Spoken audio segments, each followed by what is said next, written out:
In today's video, we are going to be taking a look at Victor Wembanyama and how he is able to have such a high basketball IQ and some of the things that he does in the court when it comes to passing and sometimes scoring that is special. So let's get down, let's check him out and see how he's basically able to get so many assists or just pass the ball so well. So let's get down, let's check this out. Really quickly, if you want to be able to jump higher and potentially dunk on Victor one day, make sure to go check out my vertical jump training workout that is down in the description below. And if you like the idea of drawing on top of video, the link for this app is down there as well.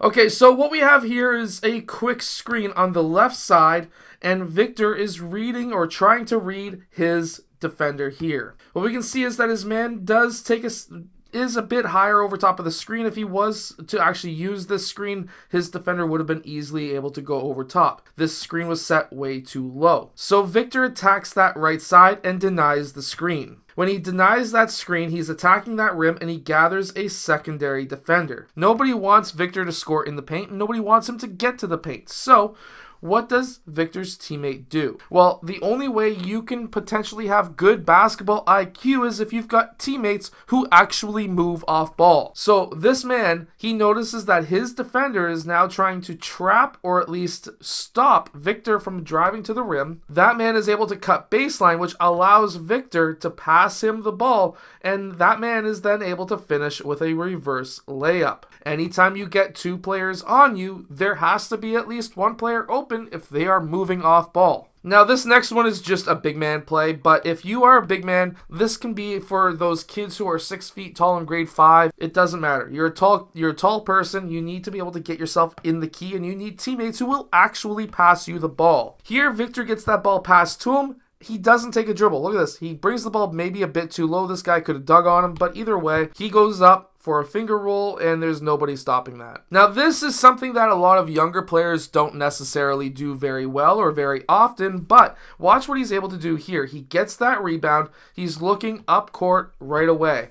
This is more than some of his teammates do. But when he gets that rebound, he looks down court. He doesn't even take a dribble. He does a quick quarterback style pass to his teammate for the open dunk. If you've got a good rebounder, just start sprinting down court right away, and if he can hit you with those passes, you're going to be getting layups or dunks all game long. Now, this is really good defensive IQ. Right here, this man is going to try and score on Victor. He goes for the shot fake, but guess what? Victor does not jump. Believe me, if you are in the paint and you are also a tall person, you don't have to jump. You just need to have your hands straight up, no jumping, just to make the shot difficult, so that when he does shoot, guess what? You can contest it. But there was no block there. He jumped a little bit, but just have your hands straight up. That's all you need, and it's going to allow you to just contest that shot, and you're going to be doing very well. And then within the same play, he's dribbling down court, always paying attention to that off man right there. Again, big man who can dribble. He's going to attack the rim. He's gathering a secondary defender. When he does that, his teammate, Sochan, whatever, he continues towards that rim. Victor's able to find him right there, and then, of course, he was able to score. Victor not just got that contested shot, that rebound, but he dribbled down court as a guard and made a guard-style pass. This is what makes Victor so special. So now watch this next play. Victor is coming down court. When he's dribbling down court, he's got his head up, but watch what's happening over here. This man is going to split this gap. Next thing Victor does, watch this.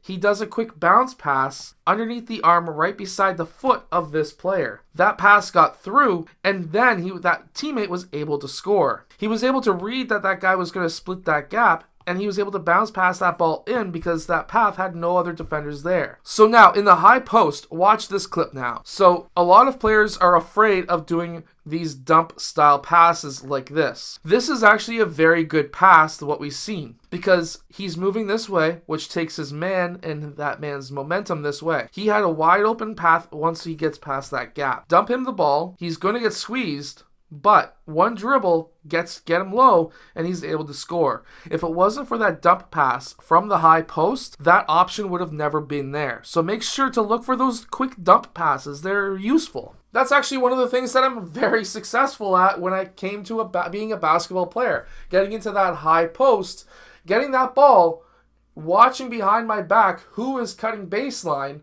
and anybody who beat their man, because sometimes the zones would play a bit higher, you could dump that pass down, and he's going to be able to get it. You don't even have to look at him, because you can look over your back, see that he just cut. When you looked, you can time it in your head how fast he's going to go, and as soon as he starts cutting, you can dump that pass down. He's going to get it. As long as you time it right, it should be an easy layup for those players. So, being in the high post, if you know how to do those dump passes, guess what? You're going to be very successful getting a lot of assists. I hope that this video has helped you. Make sure to go check out my vertical jump training workout that is down in the description below, and I will see you guys again in my next video.